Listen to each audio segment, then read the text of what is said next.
संभवे गुरुवे नमः। संभवे गुरुवे नमः। प्रणाम करती हूँ अपने जगत गुरु शिव गुरु माँ भवानी के चरणों में मेरा प्रणाम स्वीकारो। प्रणाम करती हूँ साहब दीदी के चरणों में मेरा प्रणाम स्वीकारो। प्रणाम करती हूँ आप सभी गुरु भाई बहनों के चरणों में मेरा प्रणाम स्वीकारो। आप सभी का बहुत बहुत धन्यवाद करती हूँ। चैनल को सब्सक्राइब, वीडियो को लाइक शेयर जरूर कीजिएगा और पूरा सुनिएगा। आगे सुनते हैं पुस्तकान में लाकर पेज नंबर 162 से। हरि बाबू इनके पारिवारिक मित्र थे। बाबूजी के समय से ही इनका आना जाना होता था। बच्चे बूढ़े सभी इनको हरि काका कहकर ही संबोधित करते थे। ये भी सबको काफ़ी स्नेह देते थे। नीलम को तो अपनी बहू समझते थे। हमेशा आप कहकर ही संबोधित करते थे। अपने सुख दुख जीवन की अनुभूतियों को इनके साथ बांटते। बीती रात सुनहरे स्वप्नों का जो सुंदर प्रभात उन्होंने देखा था वे बताना चाह रहे थे। उन्होंने कहना शुरू किया, कल रात बुखार तेज हो गया था, शरीर काम नहीं कर रहा था, नींद कब आ गई पता ही नहीं चला। स्वप्न में माँ भवानी की एक सुंदर तस्वीर दिखी। ऐसा लग रहा था मानो बोल रही हैं कि तुम शिव के शिष्य हो, अपने गुरु से ही अपनी समस्या क्यों नहीं कहते। मैंने पूछा, कैसे कहूँ? अंतरिक्ष को बोलो कि तुम शिव के शिष्य हो और अपनी समस्या भी बताओ। तभी मेरी नींद खुल गई। यह सुनते ही सभी सांप की ओर प्रश्नवाचक दृष्टि से देखने लगे। इनके मुख से अनायास ही निकला, या शक्ति शिवस्य शक्ति। शक्ति भी तो शिव की ही इच्छा का नाम है।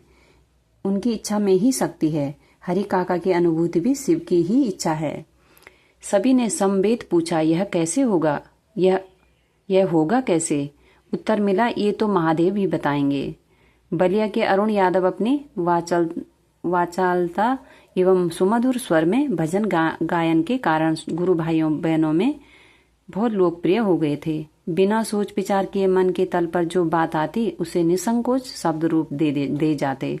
साहब दीदी भी इनको बहुत स्नेह देते थे। दीदी के साथ तालमेल अच्छा था, इसलिए जो मन में आता तपाक से बोल जाते।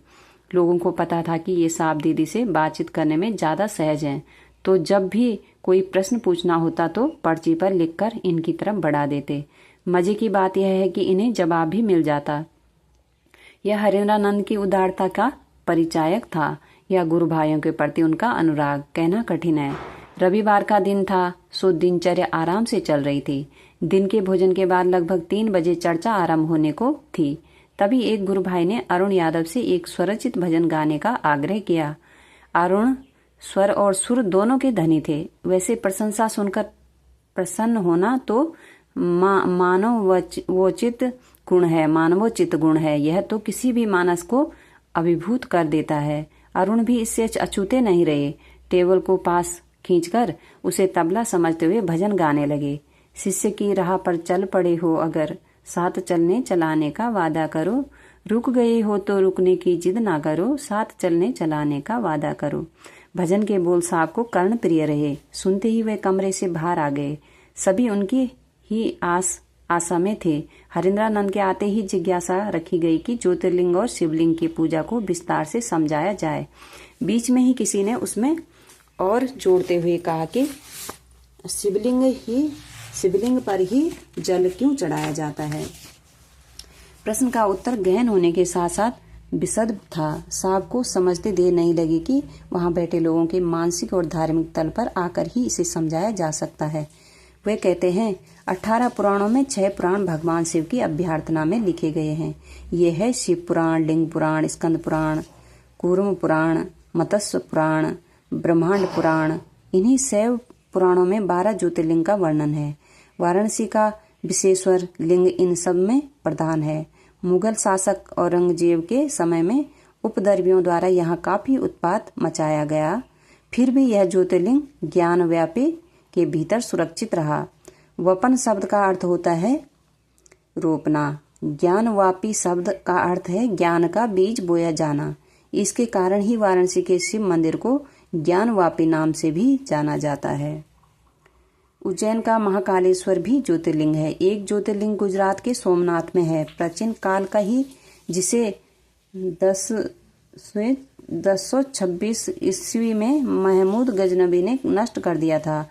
इतिहास कहता है कि इस मंदिर को लूटने की कोशिश में उसने कई बार आक्रमण किया। साहब कहते हैं देवघर का शिवलिंग भी ज्योतिर्लिंग है, जिस पर हर साल लाखों श्रद्धालु जलाभिषेक करते हैं और उनकी मनोकामना पूर्ण होती है।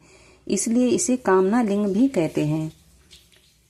अपने गुरु सहित साहब दीदी के चरणों में प्रणाम। आप सभी भाई बहनों के चरणों में मेरा प्रणाम। सभी का बहुत बहुत धन्यवाद। आज के लिए इतना ही, इससे आगे कल सुनेंगे।